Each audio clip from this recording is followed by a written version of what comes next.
ஒரு செழிப்பான பூங்கா, பசுமை பரப்பில் இயற்கை எழில் நிரம்பி அதில் எல்லா உயிர்களும் அமைதியா வாழ்ந்தன.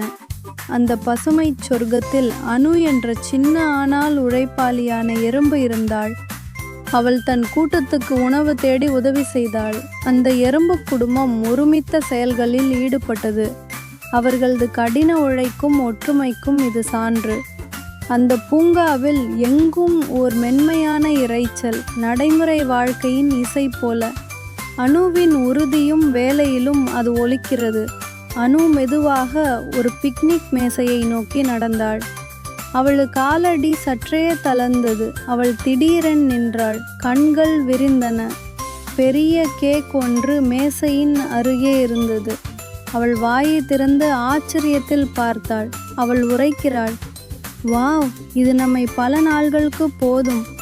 அந்த கேக் ஒரு இனிப்பான விருந்தாக திகழ்ந்தது. வெளிக்காற்றில் அமர்ந்து விருந்து போட போல். அனு அதை தள்ள முயற்சித்தாள். அவளது உடம்பு முழுவதும் களைப்பில். என்ன செய்தாலும் கேக் நகரவில்லை. அவள் இழுத்தாள். முகம் வலியில் மடிந்தது. ஆனால் கேக் அசையவே இல்லை. அவள் முழு மனதுடன் முயன்றாள். அவளது கண்களில் நம்பிக்கையும் உறுதியும் தெரிந்தது. அதே நேரம் சூரிய ஒளி படிந்த பாதையில் பாலா, மாலா, சின்னு ஆகிய எறும்புகள் வந்தன. அவர்கள் ஒரு நோக்குடன் பயணித்து கொண்டிருந்தனர். அவர்கள் திடீரென அனுவை பார்த்தனர். அவள் பிரம்மாண்டமான கேக்குடன் போராடி கொண்டிருந்தாள். அவளது நிலை அவர்களின் உள்ளத்தை தொட்டது. அவர்கள் உடனே ஓடி வந்து கூறினர், வா, நாமெல்லாம் சேர்ந்து உதவலாம். அவர்கள் நான்கும் அன்பிலும் இரக்கத்திலும் ஒன்றிணைந்தனர். நட்பும் ஒற்றுமையும் அவர்களது ஆயுதம்.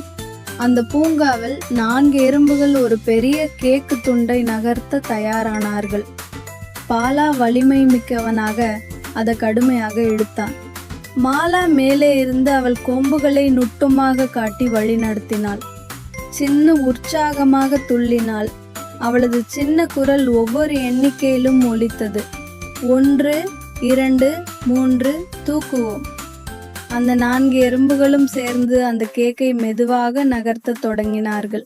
அந்த குழப்பமான நொடியும் ஒழுங்கான முயற்சியால் ஒரு ஆற்றல் மிக்க காட்சியாக மாறியது. மண்மணமாக கேக் நகர்ந்தது, அவர்கள் ஒற்றுமையின் சான்றாக. அந்த இனிப்பான சவாலை அவர்கள் வென்று தங்கள் ஊருக்கு திரும்பினார்கள். பூமிக்கடியில் உள்ள அதிசயமான எறும்பு பட்டணமோ தங்கள் வெற்றிக்காக காத்திருந்தது. அவர்கள் கேட்டுக்கொண்டே வந்தார்கள். கேக்குடன் கூடி மகிழ்ச்சியுடன் ஊருக்குள் நுழைந்தனர். அந்த இடம் பரபரப்பாக மாறியது. எறும்புகள் ஆடின. அவர்களது கொம்புகள் உற்சாகமாக ஆடின. கூவல்கள், சந்தோஷ துள்ளல்கள். ஓர் எறும்பு ஊரின் விருந்து நிகழ்ச்சி. அனு, பாலா, மாலா, சின்னு 4 பேரும் ஒன்றாக நின்றனர். அவர்களது கண்கள் சந்தோஷத்தால் பிரகாசித்தன. பிற எறும்புகள் கேக் சாப்பிடுவதைக் கண்டு அவர்கள் சந்தோஷமாக நின்றனர். அந்த நொடி பூக்களில் ஒளியில் உறவுகளில் ஒளிர்ந்தது. அவர்களது முகங்களில் இருந்த அந்த புன்னகை ஒற்றுமை மற்றும் வெற்றியின் கதையை சொன்னது.